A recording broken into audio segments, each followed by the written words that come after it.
اعوذ باللہ من الشیطان الرجیم، بسم اللہ الرحمن الرحیم۔ السلام علیکم دوستو، جیسا کہ ہم سب جانتے ہیں اللہ تعالیٰ نے اس دنیا کو بنایا ہے، اور ہم سب یہ بھی جانتے ہیں کہ اللہ تعالیٰ نے ایک جنت اور ایک دوزخ بھی بنا رکھی ہے۔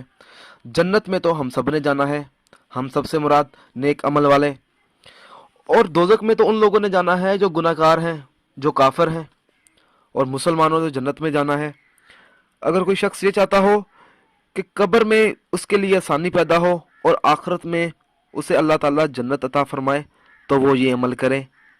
روزانہ ہر نماز کے بعد 41 مرتبہ سورۃ اخلاص پڑھنے کا معمول بنا لے، اللہ تعالیٰ سے سچے دل سے دعا مانگے، اللہ تعالیٰ اس کے تمام گناہوں کو معاف کر دے گا۔ دوستو، اللہ تعالیٰ تو یہ فرماتا ہے آپ گناہ کرو اور سچے دل سے معافی مانگ لو۔ یہ اس کا مذاق نہیں بنانا کہ یار آج گناہ کر لیتے ہیں کل معافی مانگ لیں گے، یہ مذاق ہے، یہ مذاق نہیں کرنا۔ اگر کوئی آپ سے غلطی ہو بھی جاتی ہے تو سچے دل سے اس کی دعا مانگیں، اس غلطی کو قبول کریں۔ اور اگر رات کو سونے سے پہلے باوضو حالت میں قبلہ کی طرف لیٹ جانا ہے اور 200 مرتبہ سورۃ اخلاص پڑھنے کا معمول بنا لیں تو اللہ تعالیٰ قیامت کے دن اس کو جنت نصیب ہوگی اور وہ جنت میں داخل ہو جائے گا۔